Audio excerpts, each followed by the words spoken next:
Welcome to Summoner's Rift. Just need to fix the mistakes that they made in the last game. It's true, they had everything. They needed to win. And I feel like that the game plan that we got is something that I completely agree with, because the one thing about 1-3-1 comps that you always hear is you need to be ahead. You can't afford to be behind, because when you move off to a side lane, if you don't generate pressure, you're not going to be able to do anything. And Schalke already looking for an early lead. Kissing, concussive blow's going to land on him, uses the cleanse, has to flash away as well. Upset not going to go for the full chase, but they get both summoners out of Kissing early on. So early invade on the bottom side, seeing if they can actually get an advantage down here.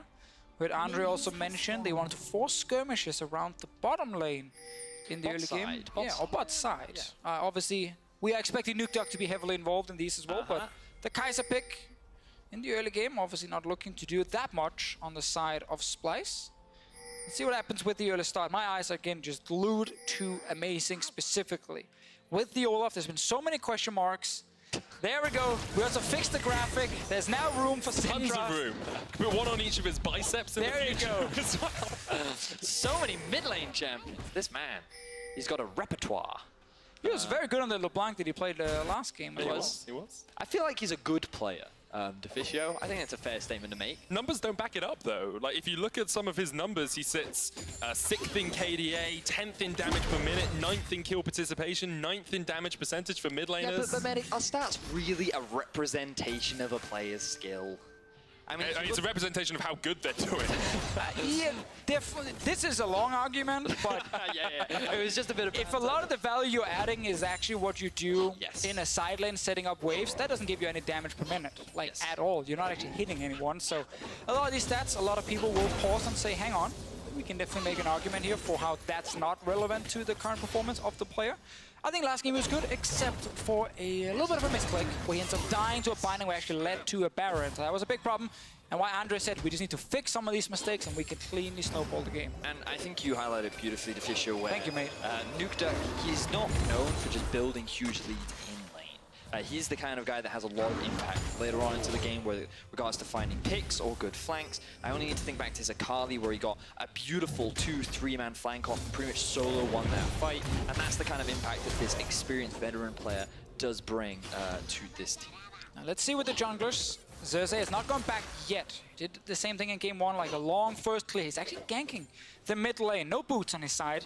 Nukeduck's going to have to use the flasher. Great knockback, uses the cleanse first. Niski's still chasing in onto Nukeduck, just trading as much as he can. The overload misses in the end, but Nukeduck has been forced back. Now I love that we're seeing Xerxes approach the wave before Amazing is able to get there, because we talked so much about how this mid lane matchup is very crucial for the side of Schalke in order to find early game leads. And in game one, it was Xerxes that made that first play to get Niski first blood, but Xerxes showed up first, Nukeduck now forced it back. Amazing is still sitting here with a blue buff picked up. He has boots completed. And now because Xerxes has been on the map for so long, he's actually still not gone back to base and spend any of his gold. He can't actually activate the Predator just yet, but I think Amazing is looking at the bottom lane of Splyce, leaving very early. Kissing shows up, and Amazing has to back away because Nukeduck was forced back to base. He did not have push mid. He returned to mid lane, the wave was at his turret, and he obviously calls to Amazing, I can't actually help you. Just let me sit here, slow push this wave instead. And Amazing ends up backing out, even though there was an opening to try and go for a buff, but he needed lanes to support him, and not in position to do it. I think Morgana's pretty scary if you don't have that ultimate as well. Meanwhile, on the top side of the map, it looks like that Odoamne having a much happier time. He's very aware of where the enemy jungler is, as he did just see Amazing try to invade, which means that he can look to use his range advantage to bully out the Maokai, get those hyper procs, and just continue to be obnoxious in this top lane and build a slight advantage. See what happens bot lane here. First gank from Amazing. There comes the Predator, flash in from upset. That's aggressive, concussive blows, looking for it on Kissing, lands it in the undertow with a follow-up from Band is enough for first blood. Remember that level 1. Kissing had to use his summoners. Instantly he dies of Visage. Chachi! Chachi flashes forward! couldn't quite get it with Bramble Smash, and Odoamne survives. And if you want to see what he picks up on this back, make sure you tune into the POV suite. Mid lane! Mid lane fight is going to continue as well. Xerxes there in time. Nuke has nowhere to go. Splyce get their first kill of the game. A lot of action already happening early on into the game as a gank is set up in the bot lane by Amazing first off. So the Predator was used. Remember that Kasing doesn't have flash. He does have the cleanse up and available though. 3 flashes were used from the side of Schalke to secure that kill and try and get a bit of a shutdown. While that was happening, a 1v1 was happening up top where Chachi utilizing his rune to get a bit of extra damage and force a couple of flashes out. Then the mid lane gank happened. Yeah, Nuke of course used his cleanse earlier. And while it does have flash, because Niski flashes aggressively, there's no way out. Let's see what happens now. Amazing and Xerxes. No flash. Niski's on his way with the Realm Warp as well. Amazing. She's like, I'll get some Krugs. Nowhere I can go. Niski gets his kill. And remember, Schalke wants to win this early game to stop Splyce from using Odoamne. Niski has very strong split pushes later on. What's happening right now? Amazing is level 4. He just died top lane. Has already used his flash aggressively. Xerxes has been walking around, power farming into ganking mid twice, so his mid laner is now ahead. And Xerxes himself is ahead in this matchup. Amazing is in a very tough spot right now. And at the start of this series, we said, are we going to see the playoffs Splyce? Are we going to see the Splyce that was aggressive in the early game in spring, that was able to get ahead through Xerxes, through Niski?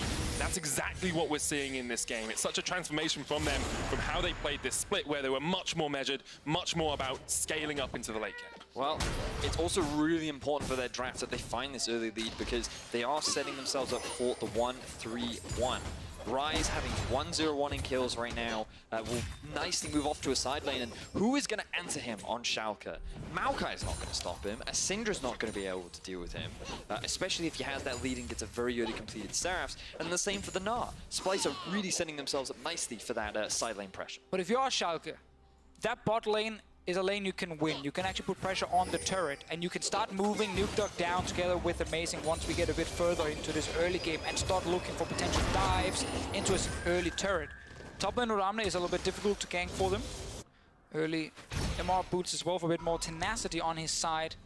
I just want to see though with Schalke, because again, we're looking at this Olaf who's not out jungling the Gragas in the early game. And that's again why the pressure's on Amazing to do something, because the Gragas is happy just waiting. He doesn't actually need to overforce anything right now. Very happy just to farm up for the moment. Amazing will steal away the blue. Still not level 6 though. Trying to scale up towards that Ragnarok. Yeah, I do feel like the pressure falls on Schalke to be making plays in this early game. We talked about scaling in the draft and how Gragas has way more late game value than the Olaf will. It's going to be very difficult for that Olaf to have real kill threat on champions like the Kai'Sa later on into the game. And also, it's just that it's Syndra. Her strength is in the early to mid game, and Ezreal, he has a very strong mid game spike. So Schalke, while at this point you don't need to be worrying, they need to be setting themselves up to that strong mid game to take advantage. It was interesting to see the decisions from junglers though. Xerxes opting into mid lane, knowing that if I don't do it, there's a chance they will do it against my mid laner. And that's how Nuke got shut down a bit in the very first game of this series, where it was a Syndra on the other side, and they were ganking for that Syndra on the side of Splyce. But because he obviously went bot lane against the no-flash Morgana, he couldn't do anything mid. That's a very early Infernal Drake now for Splyce, and Schalke not able to react. Nuke was back in base again, had to return, and it's another wave push to his turrets. Niski is in full control right now. In a very strong spot, has that tier stacking up. So does Upset with the Sheen as well in that bottom lane. Gonna get a little bit of a chunk damage down onto this tower, but nothing major yet happening in that bottom lane. Now, gentlemen, the track record of this quarterfinal so far has been early game lead results in a loss. Yes. Now, Splyce obviously looking to change that trend, and so far in the early game things are looking pretty good for them. They have an advantage in mid. They're a little bit behind in the top lane, similar to what we saw in game 1, but Niski now running. Trying to do something with the lead that he has got in this lane. Nature's Grass going to come out. Oh, they Chachi got trying to get away from this one, but the Realm Warp comes in. And Niski gets his second kill. This is what we want to see from Splyce. And the timing was great because it was just as Nuktuk was going over to get his blue buff that Niski was able to make a roam top as Chachi was trading with Odo and didn't have his flash available. Another kill in favor of Splyce. And now I want to see the play from Schalke on the bottom side. We talked about this a couple of minutes ago. They're coming here. Let's see if they can actually kill them. Undertow gets blocked with the black shield. He's seeing the target under the tower. Flashes away the cleanse as well, but Nuktuk's here in the moment now. Can Kobbe survive underneath the tower? Has the killer instinct for that shield. Nuktuk's going to be the one to tank it up. Zuxi on his way as well. Kobbe, killer instinct back. Jumps him and the whole fight. Kobbe somehow still alive. Goes down to a dark spear. Niski now on the flank. Doesn't have the ult, but has a flash if he wants to go in. Xerxes still on the chase as well. Has his flash of his own. Niski flashes in. Nuktuk cleanses, but you can't cleanse an overload. Flash away from Vander as well. Oh, right there, Nuktuk thought maybe he could stay alive if he just cleansed, flashed out in time, but he went down so quickly. They have to go back 30 seconds here. The early roam topside is actually what enables them to play bot lane from Schalke. Of course, no flash from Mr. Chachi was used aggressively trying to get a solo kill. So he can't get out in time here. I believe the spectator client is lying to you. There's a couple of seconds left on that flash cooldown. Now, the thing is for Schalke, when they set up for this dive, note how they don't actually have a minion wave with them. Gragas is already moving towards the bot side of the map along with Nuktuk. So while they get the kill onto Kasink, they have to burn a lot of summoner spells to do it. Now they think, okay, we have numbers advantage, we can secure this, but look at the minimap again. Niski already making his way down, Xerxes has already arrived, Kobbe buying so much time through good use of the ultimate, but it allows Niski to show up, find a couple extra kills, and then Splyce end up turning this, I believe, overall in their favor. Oh, Nuktuk probably thought he could actually get behind Vander before the Q hit him. That's why he didn't flash instantly. Sadly, it actually kind of just curved around the Braum. You might be a little bit unhappy with the hitbox. You can curve a bullet. We've seen it happen a few times. Still, though, although Splyce are 5-3 up, although they've got this big rise in the mid lane, they are only 700 to 800 gold in the lead. It's very reminiscent of Game 1, where they never really got a monumental advantage. Your Gragas is 2-0-2, their Olaf is 0-2. Yep. That's exactly what you want to see if you're Splyce. Like, this kind of goal lead is more than enough for them, because we know later, Vader's highlighted already. No one stops Niski in a side lane. Like, get him to that point where he can start going to that side lane. He's already fed, and Schalke have to force fights around a Baron, around the Drake to try and get Splyce to stop 1-3-1-ing, and that's been a problem actually with forcing fights so far in this series. It's one of the reasons teams have not been able to snowball the games. And another thing we once again have to highlight is how well Niski is playing, because throughout this split, we as a broadcast team have said he's been the most consistent player on Splyce. He's not really someone that the team has looked to play through or enable. He's just been very solid, especially on some of his comfort champions like the Zoe. But this series, it's been all about Niski, playing through him, giving him loads of ganks, giving him big comfort champions, and just enabling him to be a huge carrier. Now, coming into Game 3, he is 3-0-1. This guy is having a monster performance. Schalke looking towards bot lane again. It should be communicated each time. Nuktuk goes missing. He's coming bot lane because there's multiple wards on top side to spot him. That obviously means that if you are on the bottom lane of Splyce, your only job is to survive, keep your turret alive for as long as possible, while Xerxes tries to get something on the other side of the map. And it's happening at the moment. Odoamne is also hitting that top lane turret. Schalke need a big play, ideally around that bot lane, to secure a turret for the AD carry and then start speeding up the game a little bit. Otherwise, Splyce is just going to remain in control. Haven't seen the skirmishes from Schalke that they wanted in the early game. Haven't seen that bot lane play. At least haven't seen it be effective for them. Niski picks up the blue and Splyce in a very strong spot in Game 3 of this best of 5. A place in Madrid is on the line. And for a lot of these players, it's another chance to fight for a title. No one in this game has an EU LCS title. No one has been able to claim the best prize in Europe. But they've been in multiple playoffs. Yeah. These two rosters are stacked with extremely well-known players that have had multiple playoff appearances, many final appearances as well. And for them, none of them to have a title yet just goes to show how competitive some of the top spots are in our region. All right, top lane turret going down. Probably did TP in for it, so we end up getting a trade here. It's not Schalke just getting a free bot lane turret on their side. Kobbe is able to get a bunch of gold on the top side. Meanwhile, we gotta remember that Rift Tail that was taken before here. Instantly used in the mid lane, and right now it's just amazing around the turret to defend. Nuktuk is actually not in a good position, unless he wants to fight. Well, Amazing's going to try and defend if he can. The Ripto comes in. That's going to be a tower down you have to feel because all 5 members of Splyce are here. And Amazing maybe not in the best of shape. Nature Gas comes out. Schalke trying to look for the fight in the mid lane. Kobe dived onto the back lane. Amazing is down. Odoamne is going to jump away. Nuke Dug solo as well. Unleashes power on Xerxes, but he goes into the stopwatch. And now Chachi not in the best of shapes. And Schalke tried to make a fight happen, but Splyce won't. Ready and waiting in the moment. The Realm Warp comes in. Nuke Dug trying to get away. Has the flash, will escape. Vander unable to get to safety. A superlative fight from Splyce. Oh, he hit it. Oh, no. Splyce find a fantastic fight in the mid lane. They secure themselves 3 quick kills and are looking to get another tower in their back pocket. It was Schalke who drafted towards the early game. It was Schalke who wanted to remedy their mistakes from the previous game, but it is Splyce who are constantly coming out on top. This is a play where Splyce are just so far ahead of Schalke with setting up the push in mid. And Amazing is sitting there trying to defend, but he ends up taking a bunch of damage, then he just gets destroyed, and you can't win this fight here. Especially not when everything is used on a Gragas with a stopwatch. A great play from Xerxes, and in the end, Splyce able to chase down and get another kill onto Vander. Bunch of damage on the mid lane turret as well with that Rift Herald. What a big, big play, and we're not even at the moment yet where this Splyce comp is supposed to dominate. Like, they couldn't have asked for a much better start. We said it was Schalke that wanted to get the early game lead. We said they wanted to snowball. It's been all about Splyce in this first 16 minutes. They took the Olaf in first rotation. Things like Gragas, it was there. It was available for them. They drafted the Olaf. They said, we can use this champ to force fights in the early game around the bottom side. They got 1 kill early on to Kasing. They tried another dive after, which ended up being an even trade. And apart from that, it's been all Xerxes just playing around mid side, then going towards top lane. And when that happens, well, then you rise 4-0-3. And I love the way in which Splyce are playing right now. And remember, ladies and gentlemen, this is our 6th-seeded team.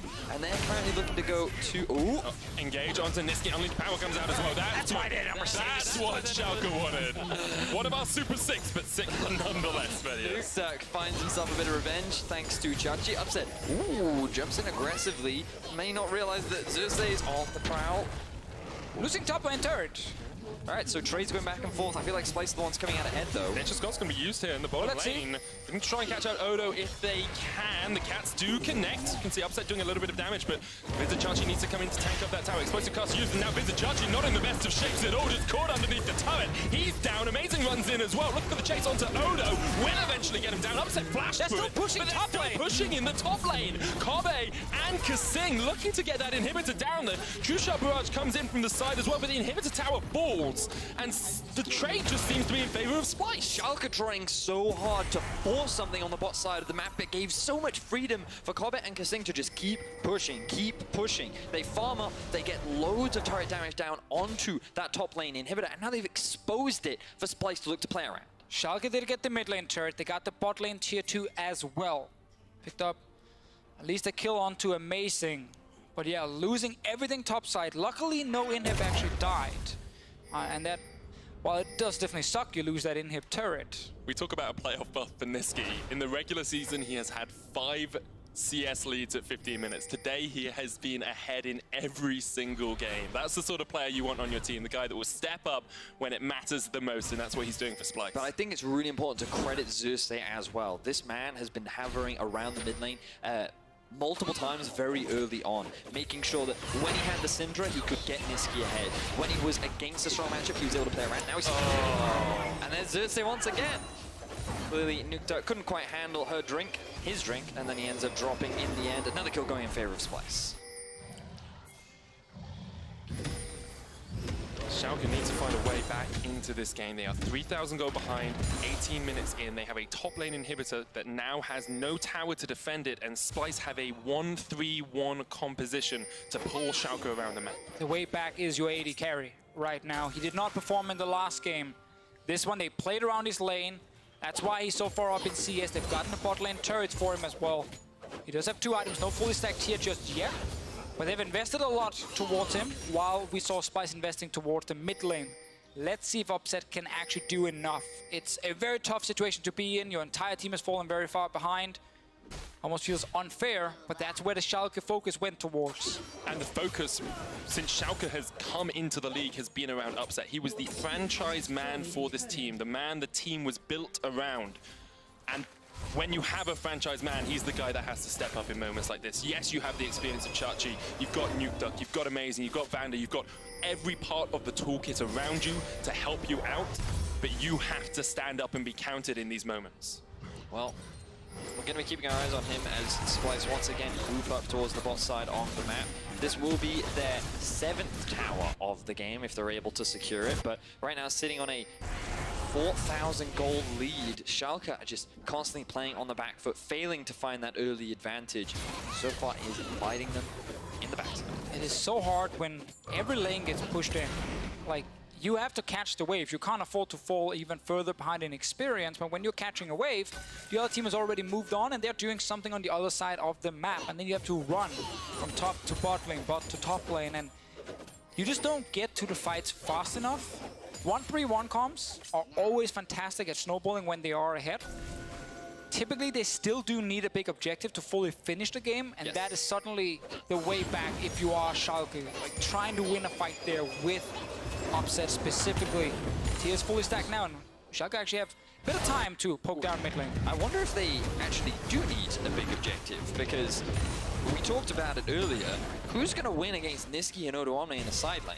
The fact that you can just keep them there, and then you have your 3 or your 4, like push mid, go to Baron, push mid, go to Baron. Like, if you never actually start that objective, you can just use the 1v1 advantage that you have to eventually break into the base. And I feel like Splyce, right now, the pressure's more on Schalke to find that pick, find that 100%, and they're trying now. Niski's spell shield keeps him alive just for the moment. Nuke Duck knocked back with the explosive cast. Teleport coming in behind him. Here comes Chachi, the Maokai, trying to land that Nature's Grasp and knock back onto Kasing. But look at Odo, he's just pushing them back. The threat of the Mega Gnar is huge. Chachi, the burst of ball. Kobe was knocked back, but you need to look at Upset. He has to keep himself alive. The Gnar comes back, Nuke Duck down. Walk used in as well. Upset getting chased off towards the bottom of the fight. He is gonna be done for. Jumps across, tries to take down Niski, but he just can't do enough. And Splyce went out huge in the mid lane. Schalke tries so hard to force that fight, and things look pretty promising as Chachi comes in from the flank, but it is Splyce who turn it around. It is Splyce who find 4 kills. Splyce will now secure themselves the Baron. And now you just get everything. It doesn't even matter if you need it or not, you're getting it. Niski's even on the Infernal Drake. They're just splitting up. It's only Vander alive at the moment. There is TP on Upset, but he's dead for another 10 seconds. It should be 2 big objectives for Splyce. They win another fight. Chachi actually got the perfect flank, but no one could follow up in time to try and kill Niski. Yeah, I'm really curious about how that fight played off, because I want to give credit once again to Kasing. The way in which he uses the spell shield to just soak up a lot of the crowd control starts off with a little bit scattered from Splyce, a lot of ultis just kind of thrown out there. Then Chachi comes in. But right here, Chachi needs to just instantly go on Niski. Nuke Duck flashes in with him and uses the ulti on Syndra, and you try and kill the Rise in time. Yeah. But the hard thing is, if you don't do that instantly, Chachi dies. You're behind. You don't have more damage than the other team. And the moment you hesitate just a little bit, Splyce win the fight. Yeah, Nuke Duck ends up ulting Odo, who is just kept alive through the back shield, through all of his health as well. And you can see on the face of Chachi that that was a game-defining moment, maybe a series-defining moment as well, as Splyce are looking to go 2-1 up. And we look at the series in its entirety. Game 1, on paper, Splyce should have won that game. Right? It was Schalke with a really clutch play at the very end that helped them secure the first map. Game 2, Schalke should have won that game. But Splyce, with a couple of great late game fights, were able to turn it around. Now Game 3, it is Splyce who get an early lead, and they are controlling the pace of the game. They are utilizing this early game lead effectively. They now have a Baron, and things are looking very positive for Splyce so far in the series. Such an evolution from the team that we expected to play for the late game. 24 minutes in, they are 8,000 gold ahead. They have triple dragons, they've got a Baron as well. This is the Splyce we saw in spring playoffs. And they didn't even draft for an early game snowball. They just outplayed Schalke in the early game, specifically around mid first. Yep. With a combination of Gragas and Rise. And you get that Rise ahead, and it was then Niski who was using his lead very effectively. Now, Odo, alone in the bot lane. So jumps in, Odo trying to trade onto him, but there's the kill. Now, what is Splyce doing on the rest of the map? Top lane, they're pushing in. They're Realm Warp for that inhibitor. Oh, he moved the minions to mid. Tower in the mid as well. There's the inhib going down in top. Minions in mid. Looking forward, the Schalke are able to hold on to just one of those 2 inhibitors. They lose top, but they keep mid alive. So Splyce end up trading 1 life for 1 inhib. How long is left on the Baron? About, I think like 30, 45 seconds, something like that. So I think it'll be unlikely that they secure an extra objective off the back of it. Not the best use of the Baron, but still in control of the game. 8,000 gold in their back pocket. Now I want to see them divide the map up more. Take advantage of this 1-3-1. Utilize the fact that Ryze is now a fully fledged wizard. Has completed the death cap, sitting on a healthy amount of AP. He has 800 AP. Yeah, so pretty healthy. Yeah. That's pretty beefy. Yeah. And you've got like 3 items completed on Kobe now. He's got the Runans alongside the Ginsus and the Stormrazor. You look at the other side, Nukeduck, Void Staff and Ludens. It 3 feels items really on the bad. Ezreal. Upset is actually going the double tier build here as well, so we'll have a bit more damage in the late game if you can get there. Now they lose the top inhib here, but by killing Odoamne, they do manage to stop Splyce from pushing even further beyond, obviously, the play top. But these are minions being pushed into mid with the Ryze ult, so they actually get a bit of extra damage on the turret. It's a nice little detail from Niski. Schalke once again, 1 fight. If they lose, game is over. 2-1 Splyce in the series. If they win, they buy more time to continue trying to go into late game, but that's not even a huge advantage. It's just the only win condition for them now. Yes, now there is a top wave pushing in, so you can see that 3 members are actually grouped up mid for Splyce, and both split push it now down in the bot lane. And those super minions are going to be forced to clear out by Amazing. This is where Splyce have the numbers advantage, but they don't have a mid lane wave to utilize to siege onto the tower, so they're forced to play a little bit more defensive. Schalke have been playing defensive for the last 10 minutes, but all it takes is one moment of genius from someone. Nexus tower getting hit by those super minions. They still have to defend. Niski steps forward, caught out a little bit by Nukeduck. Not enough damage to go for the unleashed power yet. Schalke defending in the mid lane with the Unbreakable just to keep that inhibitor tower alive. The minions are still on the Nexus towers, remember. 26 minutes in, Splyce are looking to break the back of Schalke. And even if Niski takes some damage, he can always TP back, as long as he doesn't get fully one-shot by Nukeduck. Needs to be a little bit careful with the damage coming in, but he does have an extra shield from his fully stacked tier. Meanwhile, Upset is dealing with the minions top side. Schalke's composition, main engage is effectively Chachi trying to get in with Amazing, but it's fairly low range on the W, and it's going to be a fairly slow engage with the Maokai ult. I love the way in which Nukeduck is not hard committing for any kills, he's just throwing out poke. He's using the Q plus W combo to combine it with the Comet harassment, and he's just chipping the opposition away so that they get too afraid to approach the tower in the event that he then turns around and all ends. But the other contributing factor to making this siege hard is that Comet on Kai'Sa does have a pretty short range. So if she wants to hit that tower, she has to get dangerously close to the Maokai, to the Olaf. And with 4 members grouped mid, Splyce have to be very patient. And it just feels like that they're keeping the waves pushed so they can maintain vision control around the top side of the map so they can then play towards Baron, which is spawning in about a minute and a half. Next key objective for them, but we have talked about how if Schalke can find a fight around one of those big objectives, that's how they can turn this game around. They're going to stall for the next minute and a half, 2 minutes until Splyce try and set up around Baron. Then Splyce will look for a pick, look for a catch, look to take down that key objective. Still looking. Splyce, don't overcommit for anything. Just wait for objectives to spawn. Play around them instead. But actually, put Niski towards the Baron area now. Let's see if he's looking to make a play on top side. Might just place a ward and do nothing else, or actually kill the Rift Scuttler. So they know at the moment Schalke do not have any vision in the river because it's been impossible. They've actually been pushed back for so long that it is fully cleared without even having any control wards on the side of Splyce. Do you feel like Splyce need to go back soon, though, and reset their vision, spend some of the gold that they have? Because if you look at their inventory right now, only Niski has control wards. Oh my word, that's quite a gold lead in the mid lane. Yeah, so if they want to take the Baron, they're going to need to restock in the control, and you can see that Schalke have already managed to get a bit of vision back towards their top side of the jungle, but that's as far as they can go. This just sets up the only way back in the game for Schalke.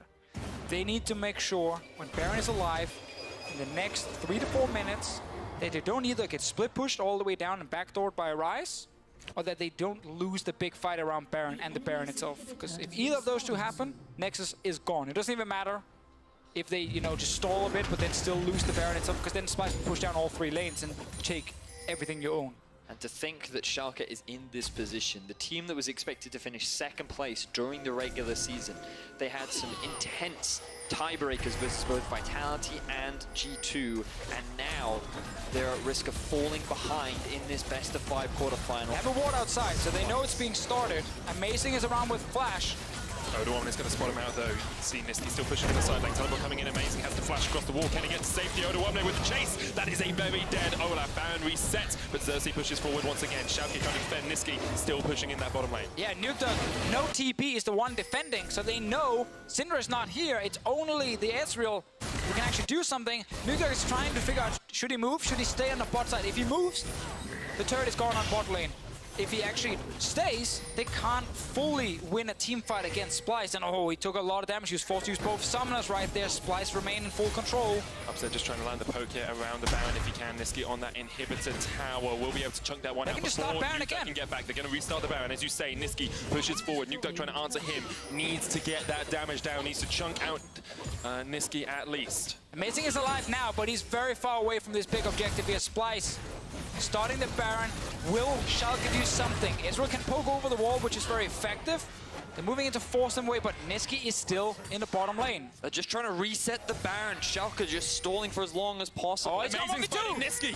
Amazing's fighting Niski instead of coming for the Baron. Visit Chachi needs to get away from Xerxes. Flashes. Vander there. Explosive cast knocks him back. That Maokai is done for. Niski's winning. Niski is winning the 2v1. He goes down. Unleashed power is enough to take him out. Chachi dies on the other side. And now Splyce have to make a decision. Do you go for Baron or do you reset? It ends up being a 1-for-1, but look at how low Amazing and Nuke took out. Both of them will be forced to go back to base, but Splyce recognize, you know what? They have a lot of damage dealers. They still have the jungler alive. We've just lost our primary split pusher. Let's disengage. But Splyce not getting either the Baron or a fight. 4 versus 3 was a big, big problem. They got so much poke from the Ezreal over the wall, and then the long-range Maokai ult as well. So they were stuck in a Baron pit, taking damage. Ended up just disengaging at first before they actually killed Chachi after. Niski ended up dying, did not use his shield from the Seraphs. Not sure if it actually would have saved him due to just the picture. Here we go. Here we go. He's dead. We're just going to go for it. Niski's dead. 14 seconds left on him. Has the teleport. Baron down to about 11,000 HP. Splyce looking to make this fight happen. Schalke once again with the macro core. Chachi's going to teleport in. Here we are. 5v4. Splyce needs to do something. No vision in that bush. Splyce gather up around the Baron. 8,000 HP left on him, but Schalke are getting chunked out a little bit. Niski's coming. 6,000 HP left. Niski's coming. Has the teleport. There he joins the fight. 4,000 HP on the Baron. Here we go. This is the fight. Niski's going to fight him. Moment of the series coming. Jumps in. Unleashed power. Not enough. Odo gets on the back line. He takes down Nuke Dog. Amazing's dead. Chachi's gone and Splyce demolish Schalke in the river. Splyce with a massive team fight once again. Schalke went for the desperation play, but it wasn't enough. Double TP down into the bot lane. Splyce looking to take game 3. This is it. That was the moment for Splyce. They are one step closer to Madrid. They can feel it, one game away from their spot in the semi-finals once again. And they don't care who you are. They don't care what play you make. They will beat you at your own game. They will take you out, and they will take the Nexus. Splyce outplayed Schalke in this game. Big, big difference in terms of early